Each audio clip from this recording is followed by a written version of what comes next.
E agora, na 316, confira a reprise de mais uma entrevista da Quarta Missionária. Mas hoje é quarta-feira, e quarta-feira é dia de estarmos aqui sempre com um dos nossos missionários da Junta de Missões Nacionais e às vezes até mesmo mundiais, né? Mas mais são os nacionais, né? Então, mas alguns deles inclusive têm experiências internacionais, né? Então hoje, claro, não é diferente. A gente vai estar conversando aqui com o nosso querido Caio. Eu acho que eu falei Cairo, mas é Caio Vitor Dantas, ele que é da Igreja Batista do Estoril. Estoril é aqui mesmo no Brasil, né? O Cairo tem 34 anos, é esposo de Hélida Lopes. Que mais aqui, hein? Hoje ele tá mexendo com mobilização, ele trabalha, né, em mobilização interior, no interior de São Paulo, a cidade que atua interior de São Paulo, a gente vai saber também daqui a pouquinho. E já atua em outros projetos de missões nacionais, né? No Viver e Cristolândia, lá no Espírito Santo. Bom, este então é meu amigo Caio Vitor, que tá com a gente hoje na nossa Quarta Missionária. Fala, Caio, bom dia, querido, tudo na paz, tudo tranquilo? Bom dia, Welber, bom dia a todos que nos acompanham. É um privilégio poder estar com vocês aqui nessa manhã, e é uma oportunidade ímpar que Deus nos dá de poder compartilhar um pouquinho daquilo que Deus tem feito, daquilo que Deus tem realizado. Então a nossa oração é que Deus fale ao seu coração, querido ouvinte, e que você possa ter o coração um pouquinho mais inflamado para a obra do Senhor. Que Deus legal. Nos abençoe nessa jornada. Amém, beleza. Ô Caio, obrigado por ter atendido o convite da gente, viu? Que Papai do Céu continue te abençoando aí, você e tua casa. E claro, em nome de toda a audiência aí, a gente já quer agradecer aí a tua participação né, e poder estar conversando com você, conhecendo um pouquinho mais de mais um missionário, né? E a primeira pergunta que eu quero te fazer, Caio, você tá em que cidade? O pessoal botou só interior de São Paulo, mas qual a cidade que você tá, que você atua? Então, eu moro em Bauru, mas hoje na mobilização eu trabalho com o interior do estado de São Paulo, né? Ok. Então, Bauru é a minha base, mas eu rodo as associações do interior paulista. Ok. Então, São Paulo do tamanho que é, você roda muito, hein, meu? Legal. Muito bom. Mas você é de onde? Você é paulista ou é do Espírito Santo? Eu sou paulista. Eu sou paulista de uma cidade chamada Getulina. Getulina? Bem interior mesmo, né? Como o pessoal diz, o porta bem puxado. Sim. Mas eu morei muitos anos no Espírito Santo, né? Eu retornei para São Paulo ano passado, mas eu fiquei quase 11 anos lá no Espírito Santo.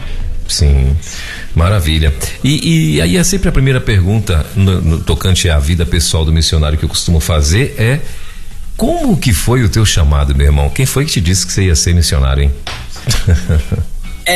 O meu chamado, ele aconteceu num momento bem peculiar da minha vida. Eu sou ex-aluno da Cristolândia. Olha aí. Eu fui resgatado aqui em São Paulo. Infelizmente eu fiquei quase 13 anos da minha vida nas drogas. E aí início de 2012, janeiro de 2012, eu fui acolhido na Cristolândia aqui em São Paulo. Então, na época, o tratamento na Cristolândia, ele era 9 meses. Então, eu cumpri o tratamento de 9 meses e um dia o pastor me fez o convite para fazer o Radical Brasil. Na época, ia ser em Recife. E aí eu saí daqui do interior de São Paulo e eu fui para a Missão Batista Cristolândia na capital, atuar ali na Cracolândia, na época ainda como o que nós chamávamos de facilitador. E aí num dia eu fui dar banho. Naquela época nós dávamos cerca de 200, 300 banhos por dia em homens, em homens em situação de rua, né? E aí eu vi uma cena que me chocou muito, que eu fui tirar a roupa de um rapaz E no momento em que eu fui tirar a bermuda dele, porque ele era cego, e ele estava muito drogado, que ele não tinha força de tirar a roupa. E a hora que eu fui abaixar a calça dele para ele tomar banho, saiu um pedaço da pele junto. E isso foi uma cena que me marcou demais, uma cena muito horrível. E naquele momento eu falei, eu não quero isso pra minha vida não. E aí eu liguei pra minha mãe e eu falei, eu vou embora, eu vou voltar pro mercado de trabalho, eu vou estudar, mas não é isso que eu quero pra mim. E aí na época quem era os coordenadores da Cristolândia aqui era o pastor Humberto e a Soraya. E a missão em São Paulo é um galpão de 2 andares. E aí eu desci do 2º andar e eu estava indo pro escritório dele. E naquele momento tinha um senhor sentado no canto que nós havíamos acolhido aquele dia. Estava aguardando a vaga para ir para uma das nossas unidades. E eu que tinha conversado com esse senhor, falando para ele que dava para sair, que dava para viver uma vida diferente. Contei um pouquinho daquilo que tinha acontecido na minha vida. E quando eu estava passando, esse senhor me chamou. E ele disse para mim assim, Caio, na verdade ele me chamou de Getulino, né? Porque era a forma como eles me chamavam lá na época. E ele disse, Caio, Deus mandou eu ler isso aqui para você. Eu confesso para os irmãos que na hora que ele falou isso, eu ainda disse para ele assim, Deus mandou nada, eu tenho Bíblia, se Deus quiser, Deus vai falar comigo na minha. Mas mesmo assim, meio incrédulo, eu ainda fui próximo a ele. E quando eu cheguei perto dele, a Bíblia dele estava aberta em Isaías 41, no versículo 9 e 10, que diz, Tu a quem te chamei desde as extremidades da terra, te escolhi dentro do mais excelente, eu te ajudo, te sustento, te fortaleço com a destra da minha justiça. Naquele momento eu caí de joelho, porque eu entendi que eu estava querendo fugir do chamado do Senhor.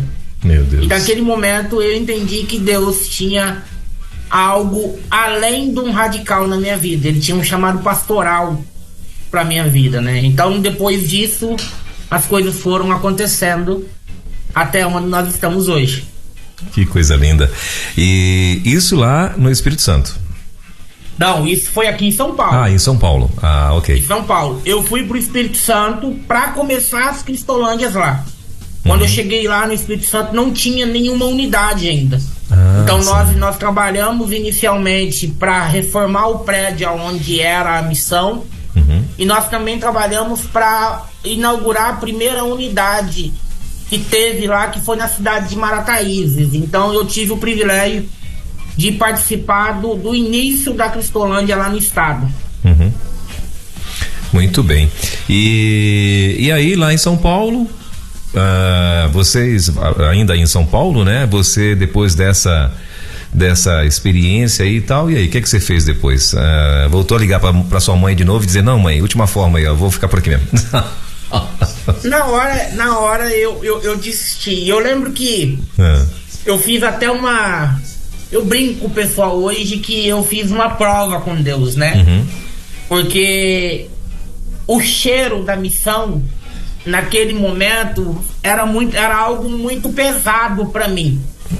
Para mim, apesar de eu ter usado drogas durante 13 anos, a Cracolândia é algo totalmente diferente de tudo que eu tinha visto até então. É o extremo, né? Melhor, é o fim, né? Vamos dizer assim, do camarada que um dia começou, né? Ele tem um começo dele lá, talvez com um cigarrinho de maconha, né? Ou um outro entorpecente qualquer, mas o fim normalmente é o papelão. E aí você se deparou com isso? E aí eu me deparei com essa realidade e naquele momento em que eu tava de joelho, chorando, pedindo perdão para Deus, eu brinquei com ele ainda. Eu falei, Deus, se o Senhor me quer aqui mesmo, o Senhor precisa tampar o meu nariz. E aí eu brinquei, eu falei, não é pequeno.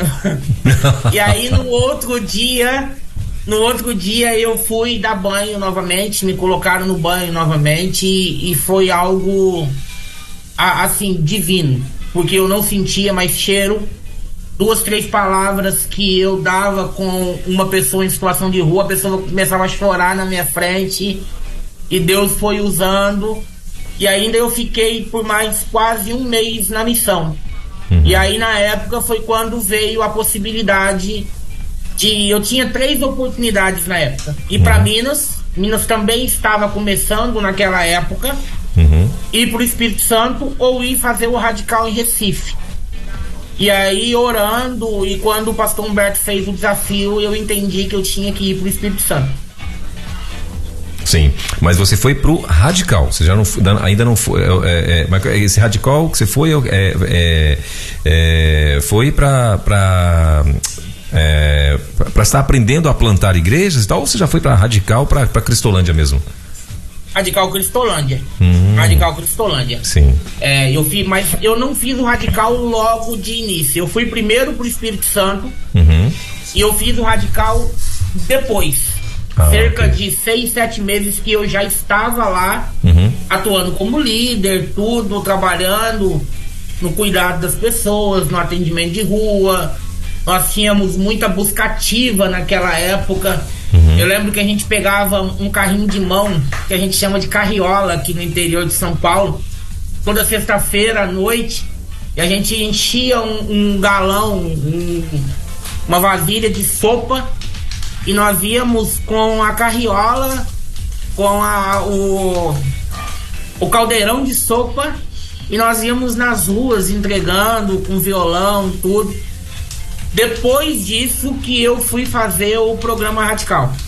Isso já em 2013, em abril de 2013. Muito bem. Aí você foi para lá, para o Espírito Santo, e assim, quando você, porque para você agora passou também a ser uma experiência nova, né, o Caio? O Espírito Santo, quando você chegou e tal, para você também foi uma experiência nova. E quando você chegou, o que você pensou? Qual que era a tua expectativa? Aquilo que quando você começou lá junto com os demais, estava dentro da expectativa e da perspectiva de vocês, ou não, ou foi além? O que você lembra dessa época aí? Foi muito trabalho para começar a unidade, primeiramente porque de início nós não tínhamos uma estrutura formada na unidade. Então, naquela época nós cozinhávamos, nós pregávamos, nós dávamos estudos, nós tirávamos plantão, que era ficar com os alunos 24 horas, acompanhando eles bem de perto. Mas foi algo muito prazeroso e um momento que eu cresci muito na minha vida. Então eu diria que as expectativas, elas se superaram em tudo aquilo que eu vivi, em tudo aquilo que eu experimentei. Muito bem. Bom, são 10h18, 10h18 na nossa capital agora. E Caio, e aí, tá, aí você lá lá na Cristolândia, vocês, claro, na expectativa, né, e trabalhando pra coisa acontecer e tal. E quando vocês chegaram aí, o que vocês fizeram pra começar esse trabalho? Você falou que você já foi para trabalhar na Cristolândia, né? E o que vocês fizeram para começar esse trabalho aí no Espírito Santo, para poder dar início à Cristolândia? Vocês começaram normal, foram fazer evangelismo, já foram atuar dentro das Cracolândias, já tinha Cracolândia por aí? O que vocês fizeram? Já tinha Cracolândia, não é comparada de São Paulo, claro. Mas Vitória tem um número razoável de pessoas em situação de rua. Os últimos números que eu vi estavam em cerca de 340 pessoas que estavam em situação de rua na capital. E quando nós chegamos, os primeiros dias nós focamos na limpeza e manutenção do prédio. Tinha muita coisa para fazer. O prédio foi cedido como comodato na época pelo SESI, a Cristolândia. Então o prédio estava parado, então nós tivemos que lavar, pintar, adaptar o prédio para poder receber camas, poder receber uma cozinha um pouco mais industrial, poder receber os alunos. Então o prédio ele era antes um espaço onde trabalhavam dentistas. Então nós adaptamos as salas que os dentistas usavam para poder os acolhidos serem recebidos na unidade. De início, nós fizemos uma operação Jesus Transforma. Na época, nós recebemos lá cerca de, se eu não me engano, 50, 60 voluntários de diversos lugares do Brasil. E aí foi quando iniciou o trabalho. Porque as pessoas que queriam ser acolhidas nessa operação Jesus Transforma já eram levadas para a unidade. Já eram levadas para a unidade. E foi quando nós começamos também os atendimentos de rua dentro da unidade. Então, o pessoal que estava na Operação Jesus Transforma, eles evangelizavam de dia e de noite, mas pela manhã o foco era sair chamando as pessoas que estavam ali na dependência química, em situação de rua, para irem para a unidade, porque lá nós teríamos o culto, nós teríamos o banho, nós teríamos o corte de cabelo, nós teríamos o almoço, nós teríamos o outro culto, que era uma forma de você criar um relacionamento de forma mais intencional para poder oferecer ajuda para a pessoa que está em situação de rua. Muito bem. E Caio, aí, e vocês, o que você identifica quando vocês chegaram para começar esse trabalho e tal, né? Que claro, antes de tudo, antes de vocês fazerem esse trabalho, vocês teriam que, no mínimo, se organizar para poder receber esse povo, né?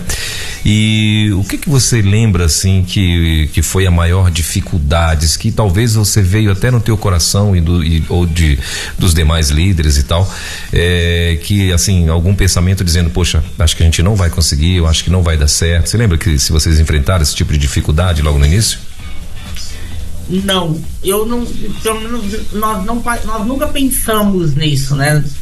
Desde quando Deus me salvou, desde quando Ele me tirou do mundo das drogas, eu sempre tive o desejo e a vontade de dizer para o mundo que Jesus, ele pode transformar uma vida. Amém. Então, quando eu fui para lá, eu fui muito convicto de que Deus estava e que tudo daria certo como deu certo. Trabalhamos muito. Nós estávamos trabalhando de 7 da manhã às 10 da noite para organizar o espaço, montando beliche, montando drywall, colocando chuveiro, lavando o prédio. Mas o estado do Espírito Santo, hoje eu moro em São Paulo, mas o estado do Espírito Santo é um estado muito missionário. Então nós tínhamos também diversos voluntários trabalhando conosco nesse tempo. Então tinha uma equipe dentro do prédio organizando, pedreiros, eletricista, marceneiro, montando os armários, tudo. Então foi feita uma força-tarefa. Na época era a Fabíola quem estava coordenando essa implantação. Foi feita uma tarefa por ela lá e, graças a Deus, no dia da inauguração estava tudo pronto para poder acolher as pessoas que Deus estava enviando para aquele lugar. E era só homens? Inicialmente, sim. A unidade feminina, ela veio surgir alguns anos depois. Mas inicialmente nós começamos com homens. E como é que foi? Porque eu acredito que a gente sabe que trabalhos de missionários em pessoas em situação de rua e tal existem, né? São vários trabalhos e tal. Só que a Cristolândia é algo muito organizado e tem já os seus tem toda uma metodologia, né? Tem toda já um como fazer, um como atuar, né? Tem ali vocês têm já todo um cronograma, né? Desde a hora que dessa pessoa ela é acolhida até, né, o dia da saída dela, você já tem ali toda uma pedagogia para poder cumprir e tal. E como é que foi isso quando vocês começaram esse trabalho? Vocês notaram que os próprios moradores, né, em situação de rua, e as pessoas em situação de rua, se elas perceberam isso, que vocês eram diferentes? Sim, e muito. E muito. Tanto que nós já tivemos caso do governo do estado e da própria prefeitura de Vitória ir na unidade perguntar o que nós tínhamos de diferente, porque as pessoas em situação de rua deixavam de participar do Centro Pop, participar de algumas iniciativas do poder público para estar na Cristolândia. E aí começaram a perguntar para eles o porquê. E aí eles falaram que na Cristolândia o culto, porque uma coisa que nós priorizamos muito, e precisa ficar muito claro isso na mente dos nossos ouvintes, é que a Cristolândia, por mais que ela seja um trabalho assistencial, ela não é assistencialista. O nosso foco não é simplesmente dar o alimento. O nosso foco é pregar a palavra de Deus, até porque nós cremos que a única coisa que pode tirar alguém do mundo das drogas é Jesus Cristo. A única pessoa que pode realmente transformar uma vida e libertá-la do pecado, da drogadição, é Jesus Cristo. É por isso que nós cremos que Ele é a solução. Amém. Então, no trabalho com as pessoas em situação de rua, propriamente falando, geralmente nós abrimos a unidade 9 horas da manhã. Então nós abrimos a unidade 9, conforme já foi criando um relacionamento com eles, quando ia dando esse horário, eles já iam para a porta da unidade. Então a maioria já estava ali. Quando você abria a porta, eles já estavam na porta para entrar. E aí quando eles entram, nós já damos uma senha, perguntando quem vai tomar banho e quem não vai. Por quê? Porque é feita uma lista pro banho, por ordem de chegada, algo bem certinho para não ter confusão, não ter briga. Então isso já é pego na entrada. Deu 9h10, nós começamos o culto. Começou o culto, as portas da unidade são fechadas. Por quê? Porque algumas pessoas que estão em situação de rua, eles queriam ir pro projeto apenas pro banho, pro corte de cabelo, pro café. E não era o nosso foco. Então, nós dizíamos para eles, olha, vocês precisam chegar antes do culto. Se chegar na hora do culto ou depois do culto, a palavra começou a pregar, você não entra mais naquele momento. Ah, mas vocês são duros. Não, nós não somos duros. Isso é uma psicoeducação. A pessoa que está em situação de rua, ela não tem regras, ela não tem normas, ela não tem lei, ela não tem princípios que ela precisa seguir. Então você já começa a mudança de mente nela já no processo do que nós chamamos de missão, né? Da busca ativa, do contato com as pessoas que estão em situação de rua. Muito bom. E no meio dessa história toda aí, tem um mistério, né? Que a gente também gostaria de que você decifrasse para nós esse mistério. Onde apareceu Hélida Lopes? Em 2017, eu estava terminando o seminário, estava no último semestre do seminário, e eu estava naquela crise de seminarista. Acho que todo seminarista, quando chega no último semestre, você começa a se perguntar, né? O que vai ser da minha vida? Fora a cobrança que tinha sobre mim. Quando que você vai casar? Você precisa casar. Você precisa encontrar alguém. Coisas normais, principalmente nos bastidores do seminário, né? Sim. Entre os colegas, sim. E aí eu fui participar de uma operação Jesus Transforma, promovida pela Convenção Batista do Estado. A Hélida, ela era missionária, ela atuava com plantação de igreja e revitalização de igreja pela Convenção Batista do Estado do Espírito Santo. E nessa operação Jesus Transforma nós nos conhecemos. Depois que acabou a operação Jesus Transforma, nós começamos a conversar, oramos por um tempo. Depois eu fui na casa dos pais dela, pedi namoro, noivamos, nos casamos, fizemos todo o protocolo, tudo certinho, para a glória do Senhor. Muito bem. E hoje a Hélida atua também junto contigo Nós estamos juntos. Na Cristolândia. Na verdade, desde quando nós nos casamos, aí ela foi para a Junta de Missões Nacionais atuar comigo no Viver. Inicialmente nós trabalhávamos com o Viver, nós éramos gestores estaduais do Viver no Estado do Espírito Santo. Então nós implementamos o Viver também lá no estado. Tem algumas igrejas, graças a Deus, que hoje continuam trabalhando com o Viver lá, e que nós que demos o pontapé com essas igrejas. E no meio do caminho surgiu a possibilidade da gente também coordenar a Missão Batista Cristolândia e a fase 2. Então eu coordenava a entrada e eu coordenava a saída. Então eu tinha a responsabilidade de acolher e receber aqueles que estavam em situação de rua, mas eu também tinha a responsabilidade de fazer todo o processo de reinserção social na vida do acolhido. Contato com a igreja, contato com a família, mercado de trabalho, estudo, casa. Então, e a Hélida sempre esteve comigo em todas essas empreitadas missionárias que nós vivemos ali. Ah, legal. E aí tá, aí depois você tava na Cristolândia, começou ali a coisa começou a acontecer lá no Espírito Santo e tal, e por que o retorno para São Paulo? O que aconteceu? Nós entendemos que era tempo. Eu tava lá há 11 anos já, quase 11 anos. E a gente tava... Deus começou a ministrar nos nossos corações que estava chegando o tempo de mudança de ares.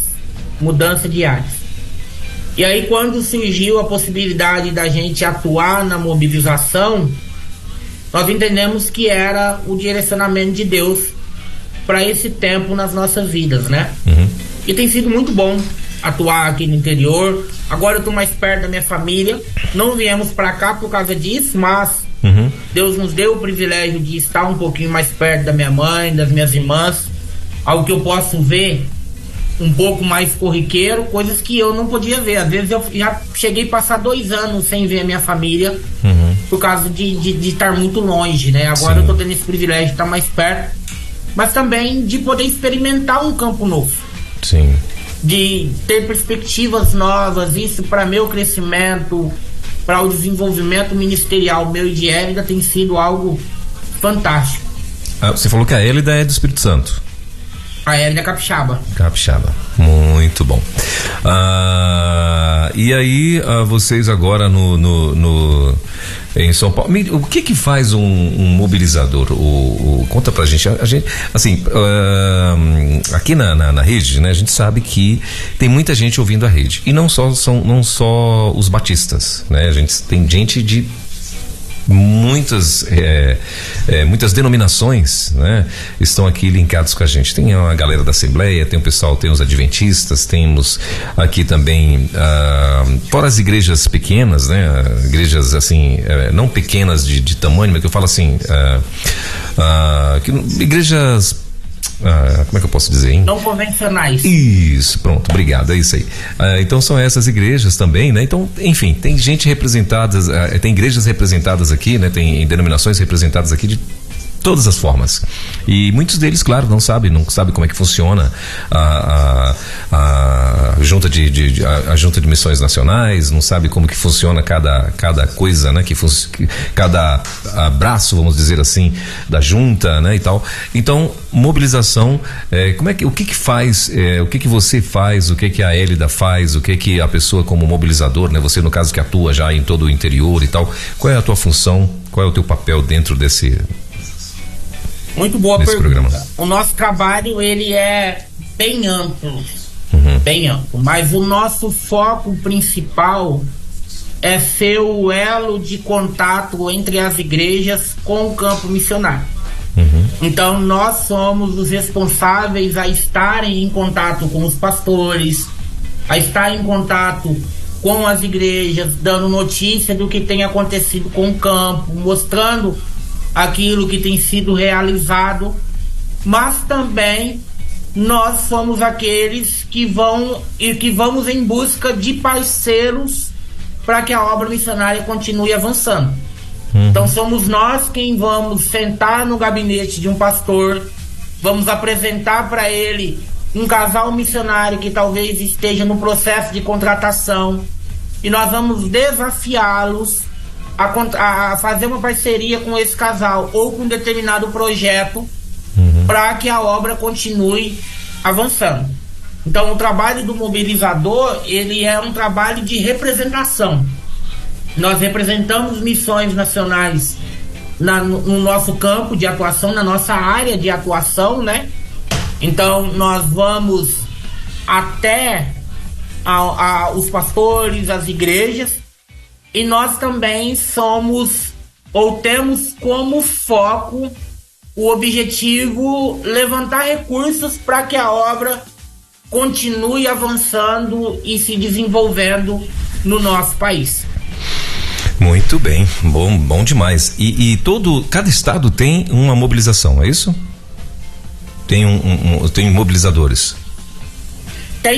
Hoje nós trabalhamos com algumas categorias, se assim eu posso dizer, de missionários mobilizadores. Nós temos o que nós chamamos de MAI, que somos nós, os missionários de alianças estratégicas. E nós também temos hoje uma categoria que tem nos ajudado muito, que são os missionários mobilizadores voluntários. Hoje os MAIs estão em alguns estados. Nós ainda não temos braço de estar em todos os estados brasileiros com um missionário contratado, por causa dos custos e algumas dinâmicas que tem para ter um missionário no campo dessa maneira. No entanto, com os missionários mobilizadores voluntários, nós estamos em todos os estados. Então, esses missionários mobilizadores voluntários, eles trabalham conosco, eles nos ajudam a cuidar dos promotores daquelas regiões, tendo contato com os promotores, tendo contato com as igrejas por meio dos promotores de missões, né? Muito bem, vale a pena lembrar aos nossos ouvintes, né, que assim, a gente vê o trabalho da Cristolândia, o trabalho do Viver Escola, aliás, são tantos trabalhos, né? Nós temos lá onde a Fabíola está atuando hoje lá, a Vila Minha Pátria, né? Tem tantos trabalhos, tantos braços, vamos dizer assim, da Junta de Missões Nacionais, né? Acontecendo e tal. Os missionários radicais, os missionários que estão atuando em cidades com plantações de igrejas, a gente vê aqui toda quarta-feira sempre tem alguém aqui. Às vezes a gente vê jovens, né, meninas, rapazes muito novos e tal, começando o trabalho, estão lá no interior de algum desses estados aí e tal. Só que como o Caio falou aqui, são missionários, esses no caso que estão plantando igrejas e tal, são exatamente esses missionários que o Caio está indo tentar convencer pessoas, pastores, igrejas e tal, a estarem, claro, em algum tipo de parceria, né? Na pior das hipóteses, ele tentar pelo menos bancar esse missionário, né? Onde que ele vai estar e tal. Então, só que a igreja, por exemplo, para um pastor tomar uma decisão dessa, claro, ele tem que ter o apoio da igreja, né? Ele tem que ter ali a consciência de que a igreja, ela tem que ir de fato, né, está ali presente e tal. Por quê? Porque assim, a gente está pegando às vezes uma dupla de missionários e coloca lá no interior, né, de algum estado, né, e eles têm um salário fixo, né? Para poder mantê-los. E além desse salário, tem aluguel da casa, né? Tem as contas fixas da casa, né? Tem a internet, porque ele tem que ter a internet, porque ele precisa estar sendo orientado e orientando também, né? Enfim, está passando relatórios e por aí vai. E então assim, e tudo isso são custos, né? Às vezes a gente está entrevistando aqui um missionário e a gente acha lindo, né, Caio? Os missionários contando as histórias, né? Poxa, a coisa está acontecendo, né? Tem Cristolândia lá no Espírito Santo, Cristolândia feminino, masculino, tem Cristolândia em Brasília, Cristolândia no Rio, Cristolândia em São Paulo. Poxa, a gente fica aqui vibrando, né? Poxa vida, meu Deus do céu, que coisa linda, Cristolândia e tal, nananã.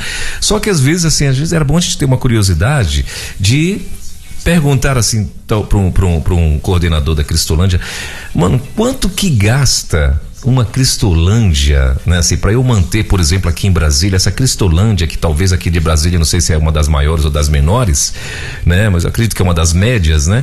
Quanto que eu gasto mensalmente para eu manter uma Cristolândia dessa? Né? Ou seja, e não é só com despesas de alimentação, de roupa, de vestuário, de higiene, não é só isso. Temos os voluntários, claro, mas nós temos os missionários que tomam conta desses lugares, não é? Por exemplo, o Caio mesmo e a esposa, para poder viajar, para poder, né, estar ali de cidade em cidade e tal, e conversando, apresentando projetos, apresentando os desafios para os pastores, para as igrejas, o Caio e a esposa precisa ser mantido, é óbvio, né? Então assim, e aí às vezes a gente tá só vendo essa coisa e assim, né? A gente faz um coraçãozinho, nossa, que coisa linda, né? Olha a parte romântica, né, Caio? Mas assim, e só Deus, Pastor Fernando, Fabrício e os demais coordenadores aí da Cristolândia, né? É que sabem o que eles têm que fazer e não fazer, né? Para poder manter e aumentar esse trabalho, porque é o sonho, né, da Junta de Missões Nacionais é aumentar, poder mesmo salariar toda essa galera, né, bancar todo mundo e tal. Então assim, seria muito bom que você, né, que está aí nos ouvindo hoje, né, se você ainda não é uma pessoa que eu sei que você ora já pela Junta de Missões Nacionais, eu sei que você é uma pessoa comprometida em oração, mas assim, faz o esforço, faz um compromisso também, não é, o Caio, para que possa estar abençoando de alguma forma a Junta de Missões Nacionais. Se você simpatizou com algo específico, olha, eu quero muito ajudar a Cristolândia, eu quero muito ajudar lá a Vila Minha Pátria, eu quero muito ajudar aí os mobilizadores e tal. Então assim, entre em contato, como que eu faço para eu mandar ali, sei lá, R$10, R$100, R$1.000, R$10.000 mensais? Eu quero ter esse compromisso, eu quero muito ajudar a fazer esse negócio aí crescer e tal. Como que eu faço? Entende? Então assim, às vezes dá, né, para você fazer, você tem desejo de alguma forma, às vezes a gente fica aqui morrendo de vontade, de desejo, poxa vida, eu queria tanto fazer missões e tal, mas eu não tenho tempo, Deus, a minha empresa não deixa, meu trabalho não deixa e tal. Meu irmão, você pode ser um missionário, aquele missionário que envia, né? Você pode ser aquele cara que envia, você pode ser o cara que mantém, o mantenedor, né? Deus não chamou todos nós, imagina, se Deus tivesse chamado todos nós para missionário, não ia rolar. Se fôssemos todos nós para ser mantenedores, quem ia pregar pessoalmente? Quem ia chegar, né, na pessoa, como o Caio falou lá no início, chegou com um irmão e falou, contou para ele ali o testemunho e tal, e para aquele irmão mudasse de vida, né? Então assim, todos nós temos uma função, mas assim, que a gente não fique somente no romantismo, poxa, mas é lindo esse trabalho custa dinheiro, né? E dinheiro é caro, né? Então assim, que nós tenhamos, né? Você que está aí ouvindo a gente, faça um propósito com Deus, fala, Deus, eu quero, além de orar por esse trabalho, por esses missionários, eu quero também ser um mantenedor em nome de Jesus. Eu quero muito mesmo, eu quero que o Senhor me abençoe para que eu faça uma aliança de ser um mantenedor firme ali todo mês e tal, de estar abençoando esses projetos. Não é isso, Caio? Isso é necessário, né? E vale muito a pena, né? Porque, poxa, é bom quando você senta com um pastor e chega, poxa, pastor, eu tenho aqui um casal, e o cara, já aconteceu isso de você chegar, pastor, eu tenho um casal para poder, eu tenho uma dupla de missionários para mandar para uma cidade e tal, é uma cidade que vocês podem aqui abençoar e tal, e o pastor virar para você e dizer, não, rapaz, pode mandar duas, nós temos condição de mandar duas duplas, de bancar duas duplas. Já aconteceu isso ou não? Duas eu não cheguei ainda nesse nível, não. Olha aí. Tá vendo aí? Mas a sua fala foi muito pertinente, né? Porque Deus, ele vai fazer a obra. Amém. Deus, ele vai fazer. Sim. Por meio de nós ou sem nós. Isso é fato. Mas ele nos dá o privilégio de sermos participantes da obra dele. E como você disse, e alguém já falou também, que a obra missionária, ela é feita por um tripé, né? Por um tripé. Ela é feita pelos pés dos que vão, pelos joelhos dos que oram e pelas mãos dos que ofertam. Amém. Dos que ofertam. E a igreja, historicamente, ela sempre foi generosa. Eu gosto de olhar muito para a igreja de Antioquia, quando eles lá no livro de Atos resolvem enviar Paulo e Barnabé, e eles sustentam Paulo e Barnabé. E aí no capítulo 14, no finalzinho, é interessante que Paulo e Barnabé voltam para a igreja para contar aquilo que estava acontecendo. Então por isso que esses momentos aqui da quarta missionária, as campanhas missionárias que nós fazemos, nós estamos agora em campanha de missões nacionais com o tema A Solução é Jesus Cristo, que são os momentos em que nós separamos para que os missionários voltem às igrejas, para que os missionários estejam nas igrejas, compartilhando aquilo que Deus fez por meio deles e por meio da igreja. Porque vale lembrar também, irmão, o pastor, que quem envia o missionário é a igreja local. É a igreja local. Então, se a igreja local ela abre mão da oportunidade que Deus dá para ela está dizendo assim: Senhor, você pode continuar, o Senhor pode continuar chamando, o Senhor pode continuar vocacionando, mas nós não vamos participar daquilo que o Senhor está fazendo. Então, o que nós trabalhamos para fazer é: vamos juntos, porque nós acreditamos que juntos nós somos mais fortes. Amém. Se cada um contribuir com um pouquinho, se cada um ajudar, nós veremos a nossa pátria salva para Cristo Jesus. Amém. É isso aí. E Caio, a gente está começando já a entrar aqui no nosso fim de entrevista, né? Aqui desse bate-papo. Mas eu queria que você contasse pra gente, né? Você aliás, você já chegou aqui de sola, né? Você já chegou contando uma experiência que empaquetou aí a tua vida, que foi que fez você ficar, né? Confirmar o teu chamado para missionário e tal. Mas eu queria que você lembrasse aí pra gente de algumas experiências, né? Que você já teve, que marcou também, além dessa, né? Quando você foi dar o banho no rapaz, que a pele saiu e tal.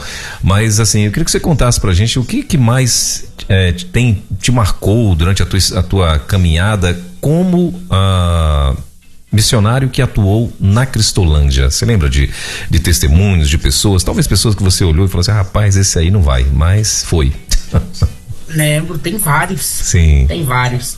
A Cristolândia nos proporciona ver e participar de milagres palpáveis. Nós recebemos na unidade de Linhares, porque eu e Hélida nós participamos da implementação da unidade de Linhares. E nós recebemos um jovem chamado Joel. O Joel, ele chegou lá com crises de abstinência do álcool. Meu Deus. E as crises de abstinência do álcool são as piores crises que existem.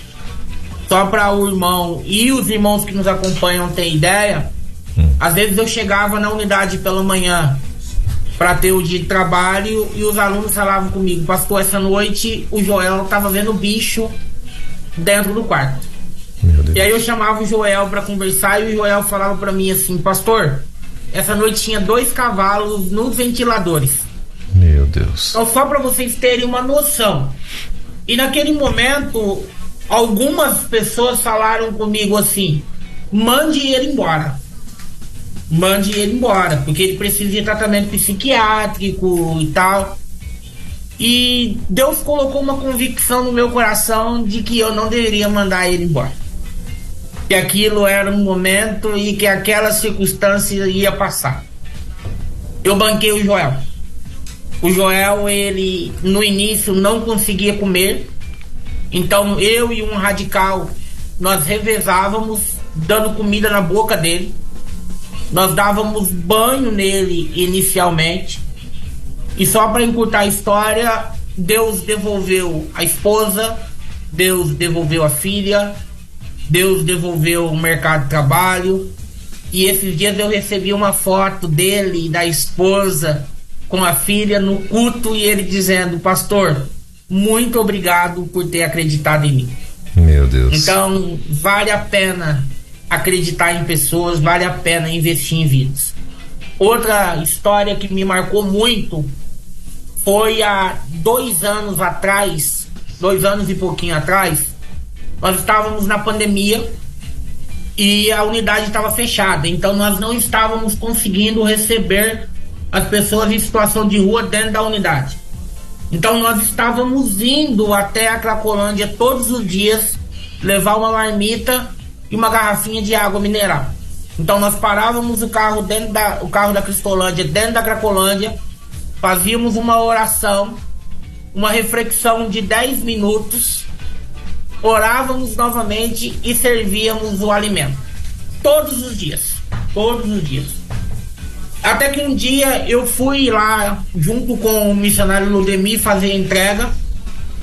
E naquele momento Deus ministrou no meu coração assim: eu quero que você faça um dia dos pais diferente aqui dentro. E aí na época nós coordenávamos uma equipe de 18 missionários lá. E aí eu reuni a minha equipe do Viver e da Cristolândia. E eu falei com eles assim: olha, eu quero fazer um dia dos pais diferente para as pessoas que estão na Cracolândia. Nós vamos montar umas marmitex, nós vamos comprar refrigerante, nós vamos fazer sacolinha surpresa. E na época nós estávamos recebendo um grupo da PIB de Curitiba lá na unidade também. Então nós pegamos jovens com violino, violão, fizemos mesa, enfeitamos as mesas, cartazes, e fomos para dentro da Cracolândia e passamos uma manhã com eles lá, evangelizando, servimos café da manhã, servimos o almoço. E teve algo que me marcou muito, que foi quando eu cheguei perto do seu Antônio. O seu Antônio, ele estava bem debilitado por causa do uso das drogas. E eu falei com ele assim: seu Antônio, vamos se alimentar? E ele falou: pastor, eu não consigo levantar. Eu dei a mão pro seu Antônio, eu levantei. E na hora que ele estava levantando, eu falei para ele assim: seu Antônio, deixa eu dar um abraço no senhor. E aí ele olhou para mim e falou: pastor, não me abraça não, eu tô sujo. E, desculpa. E naquele momento eu fui e eu dei um abraço no seu Antônio. E eu fiquei mais ou menos uns 5 minutos abraçado com o seu Antônio. E ele chorava. Mas ele chorava de soluçar. Meu Deus. E ele abraçado comigo. E aí quando acabou o abraço, eu perguntei pra ele assim: seu Antônio, por que o senhor tá chorando? Ele falou: pastor, eu não lembro a última vez que eu recebi um abraço na minha vida. E ele disse uma frase para mim que eu nunca mais vou me esquecer. Ele falou: pastor, o mundo nos faz sermos seres invisíveis, mas a igreja não. Vocês estão aqui. Enquanto todo mundo nos rejeita, vocês estão nos amando. Então nós acolhemos o seu Antônio e ele estava caminhando. Até a última notícia que eu tive, ele estava dentro da unidade, caminhando. Então eu acredito que um abraço pode fazer a diferença na vida de uma pessoa. Amém. Me marcou muito essa experiência. Toda vez que eu falo, ela mexe muito comigo, porque eu realmente acredito que a igreja pode fazer a diferença do mundo. Eu acredito que o problema do mundo não seja política. Eu acredito que o problema do mundo não seja nada do que esse mundo tenha. Para mim o problema do mundo é o pecado. E a única solução contra o pecado é Jesus Cristo. Mas a igreja precisa se levantar. Nós precisamos ser realmente a igreja gloriosa, a igreja corajosa do Senhor Jesus, de ir até as portas do inferno, arrombar as portas do inferno, entrar, tirar as pessoas e levar para o céu. E é isso que nós fizemos, é isso que nós temos feito. E eu poderia dizer mais outros aqui, se tiver tempo. Mas essas duas histórias me marcaram bastante. Até porque elas não são antigas, são algo que eu vivi há pouco tempo, né? Há pouco tempo. Mas só para encerrar, eu gosto muito da história do Mateus. O Mateus, ele chegou na Cristolândia num dia de sexta-feira.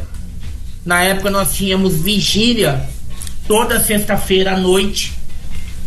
E nós abrimos as portas da unidade para quem estivesse passando na rua, se quisesse entrar, quisesse participar ali, receber uma oração, estava aberto para quem quisesse participar. Mas era algo interno. Era algo interno. Perdão. E naquele momento eu desci, a Cristolândia lá era um prédio de 5 andares.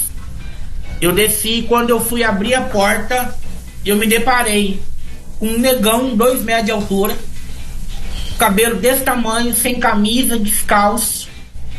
E ele olhou pra mim e ele falou assim: pastor, me ajuda, minha mãe já comprou o meu caixão.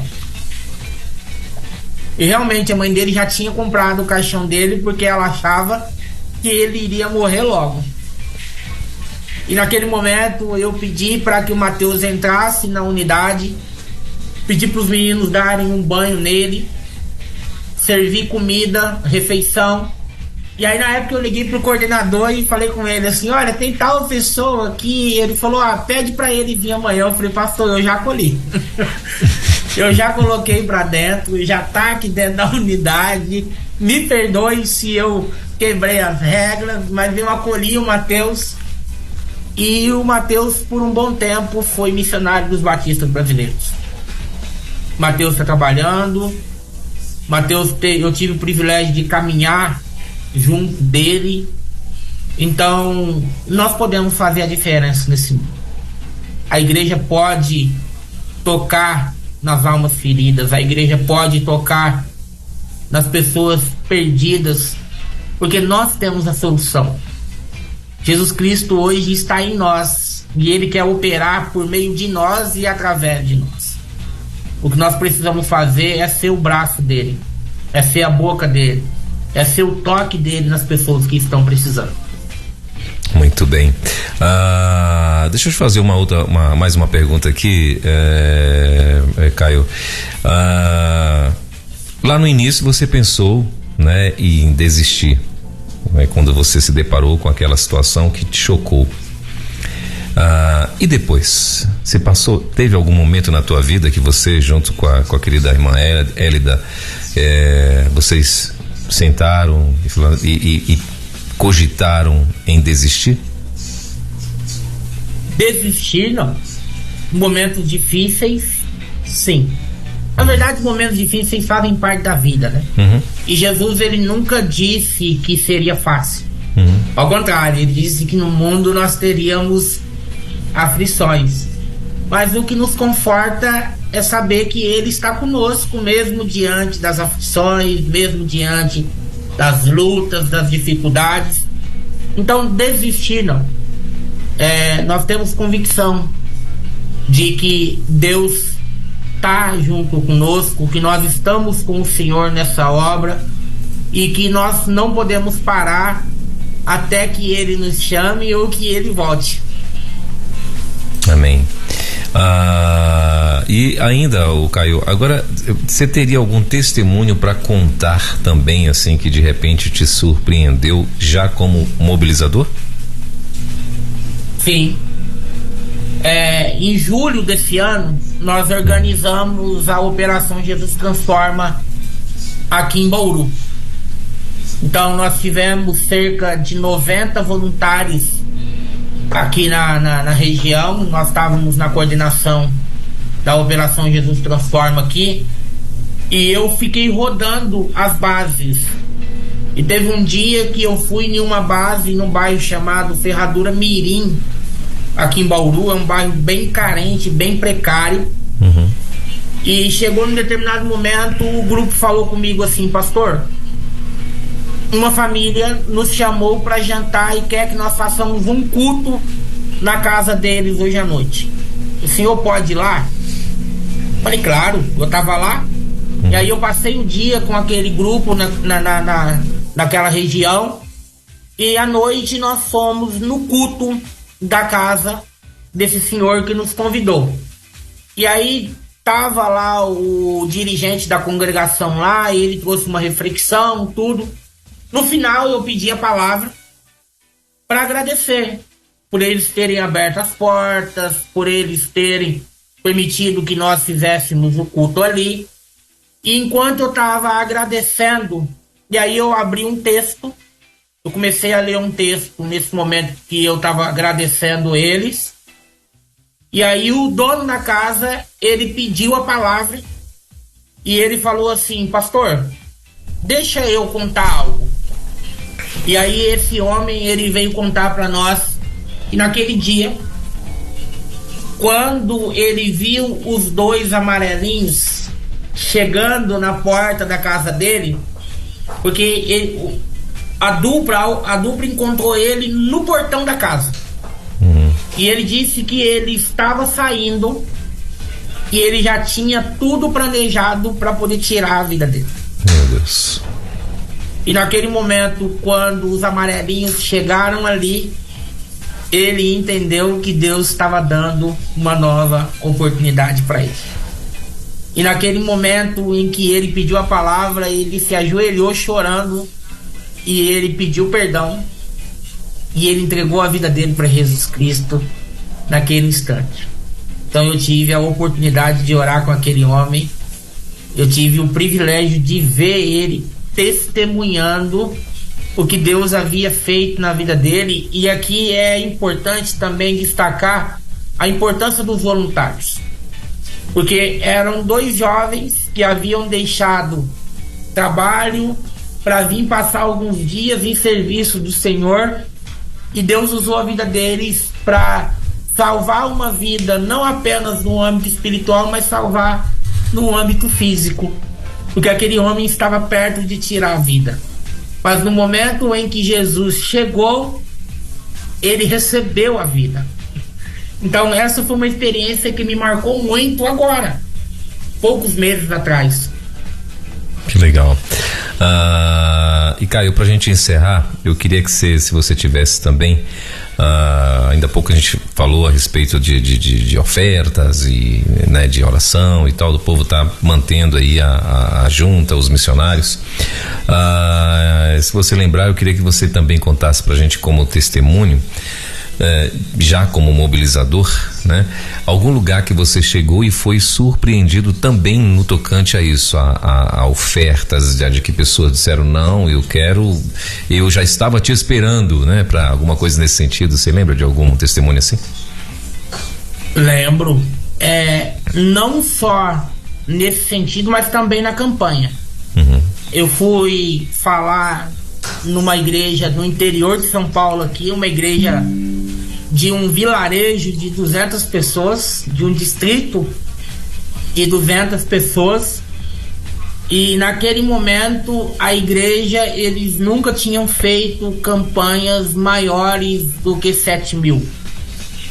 E aí eu fui falar lá, e aí eu contei meu testemunho para a igreja, e no final do culto eles fizeram o levantamento do alvo pessoal e eles dobraram o alvo naquele dia.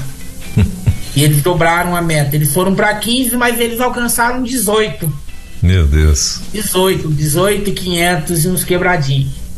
Mas outra experiência que me marcou muito foi semana passada. Olha aí. Eu fui fazer um gabinete com um pastor de uma cidade daqui do interior. E nós estamos trabalhando para um missionário ser contratado aqui no interior de São Paulo. E aí eu desafiei eles para entrarem nessa parceria, né? Para entrarem junto com esse casal. E naquele momento o pastor olhou comigo, olhou para mim e falou: Pastor Caio, muito obrigado. Eu confesso pro irmão que na hora eu assustei. Eu falei: como assim? Por que ele tá me agradecendo, né? E aí ele falou: eu estava orando, pedindo para Deus um missionário de missões nacionais, que a igreja pudesse participar do sustento dele. Olha aí. E hoje o irmão me trouxe.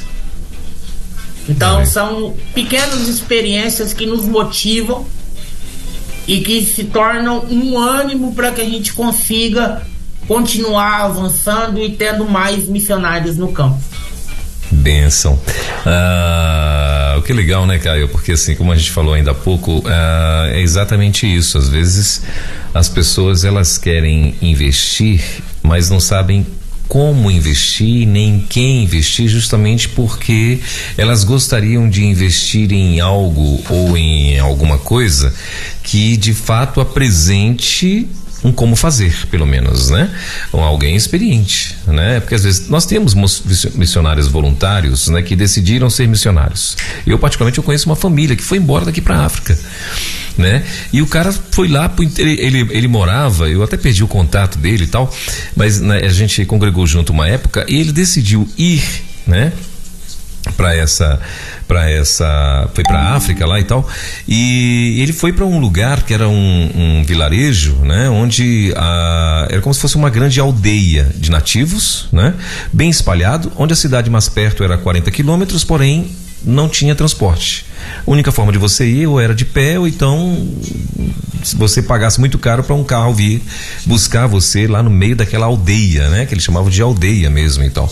E lá ele sozinho plantou igreja, construiu, e o pessoal daqui então assim, beleza, existem essas exceções e tal, só que assim, hoje a Junta de Missões, ela tem uma organização, um como fazer, né?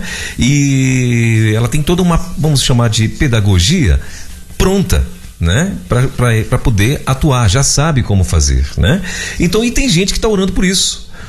Tem gente que não está orando só pelo missionário para se disponibilizar, esse cara sair daqui e aventurar, aspas aí, né? Porque é um missionário, a gente tem que respeitar, mas ele sai daqui e vai fazer da forma dele, vai aprender com os erros dele e tal. E hoje não. Então assim, e a gente sabe que tem pessoas que estão orando dessa forma, querendo que, como esse pastor, eu quero um missionário, mas eu quero um missionário que traga resultados. Eu quero prestar um relatório aqui para minha igreja e dizer o que esse camarada está fazendo, né? Ainda que ele ganhou uma alma no ano todinho, mas ele está atuando, porque existe, né? Não é porque o cara é missionário também da junta que ele vai chegar lá e na primeira semana já vai, né, ter lá 100 pessoas que ele já abriu a igreja em uma semana. Não existe. Tem missionários. Esses dias agora mesmo, a semana passada, eu conversando com o pastor daqui de Goiânia, né, da Vibe Igreja aqui de Goiânia, né, ele falando exatamente isso. Ele falou que parece que já estava mais de quase 2 anos e ele não tinha resultado nenhum. Ele falou que ele estava entrando em depressão, né, e de repente deu um start e a coisa começou a acontecer, né? E hoje já está virando uma igreja referência em Goiânia, já vai estar, ele vai ser um dos palestrantes em uma das como é que chama o nome? Painéis, em um dos painéis do Multiplique, né? Ele vai estar lá no Multiplique e tal. Então assim, então existe aquele missionário que vai chegar na primeira semana, ele já vai ganhar ali 2, 3, 4, 5 almas, já está começando ali o trabalho dele, mas tem aquele que vai chegar e, meu irmão, vai sofrer para daqui a 1 ano ele começar a ter batizar a primeira pessoa, né? Existe, isso é bem normal. Só que nós temos, né, o Caio, e é o que aconteceu com esse pastor, pessoas que estão orando, eu quero que o Senhor envie missionário. Minha igreja não tem, mas eu quero que o Senhor envie missionário para que a gente banque. Né, e tem aquele pastor que está ali, e para a glória de Deus, o Caio chegou na hora certinha. Bênção pura. Caio, pra gente encerrar, querido, eu quero que você então fique à vontade, trazendo as tuas considerações finais, e o que você diria, você como um mobilizador, o que você diria a todo o povo que está aí ouvindo a rede, né, tanto os batistas quanto as pessoas de outras denominações, o que você diria a esse povo todo que está te ouvindo hoje? Primeiro, eu quero dizer sobre o site de Missões Nacionais, né? www.missõesnacionais.org.br. Lá vai ter uma aba que você pode ofertar, você pode doar e participar do trabalho missionário. Só você entrar lá. Mas por qualquer coisa também vocês podem nos procurar, podem entrar aí em contato com a rádio vai dar esse direcionamento, a rádio vai trazer até nós essa questão. Nós estamos aqui para servi-los. Vocês podem contar conosco como missionários mobilizadores para ajudá-los a participarem daquilo que Deus tem feito no campo missionário. E eu diria para vocês que é um privilégio poder investir. E eu falo isso porque, além de missionário, nós também adotamos missionários. Nós também temos parcerias com missionários. Porque nós realmente acreditamos naquilo que nós fazemos, nós realmente acreditamos e vemos a seriedade daquilo que tem sido feito. Missões Nacionais é uma organização séria, é uma organização onde tudo é feito com muita clareza e muita abertura para que todos vejam. Então nós fazemos isso com alegria e com satisfação por saber que nós fazemos parte de uma organização comprometida com os valores do Reino de Deus, com os valores do Reino de Deus. E a minha palavra para as pessoas que nos ouvem é: Deus vai fazer.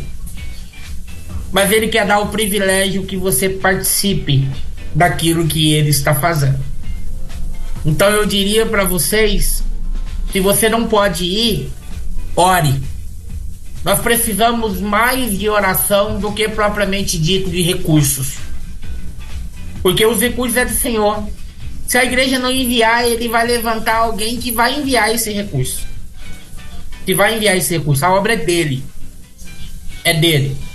Mas você pode participar da obra dele orando.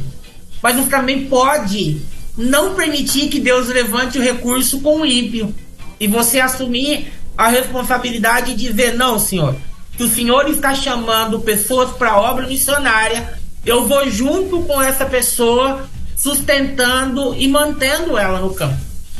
Então eu diria para você: participe daquilo que Deus tem feito, porque todo o nosso trabalho no Senhor nunca é vão. Deus sabe de tudo aquilo que nós fazemos para Ele, por Ele, para que o nome dele seja engrandecido e glorificado. E o povo de Deus conta com as suas orações, mas também conta com os seus recursos. Deus quer usar os recursos da igreja para que a obra dele avance. E esses recursos estão comigo e com você. O que nós precisamos fazer é ser generosos, sabendo que dinheiro compra coisas, mas oferta salva vidas. Que Deus nos abençoe. Muito bem. Conversamos então nessa manhã aqui na Quarta Missionária com o nosso querido Caio Vitor Dantas, esposo de Hélida Lopes, plugados aqui com a gente também sempre na rede, e hoje, claro, nesse bate-papo aqui da nossa Quarta Missionária, onde toda quarta-feira a gente tem, né, esse bate-papo conhecendo os nossos missionários, suas experiências, né, e hoje, claro, não sendo diferente. Caio, obrigado, querido. Deus abençoe a sua vida, Deus abençoe a Hélida, né? Que Papai do Céu continue visitando aí os sonhos e projetos de vocês, né? E claro, espero vê-los mais vezes, espero conversar com vocês outras vezes também, com você, com a esposa, outras vezes.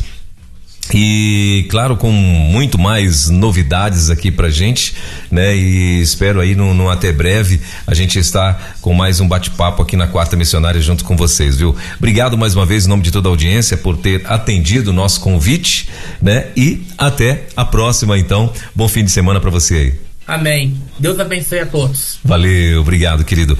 Bom, então tá aí, Quarta Missionária de hoje, meu irmão, conversando com o nosso querido Caio Vitor, diretamente lá de Bauru, né? Ele que hoje é um dos mobilizadores, né? Que atua lá no interior de São Paulo e esteve aqui com a gente na nossa Quarta Missionária que volta na quarta-feira que vem, permitindo Deus.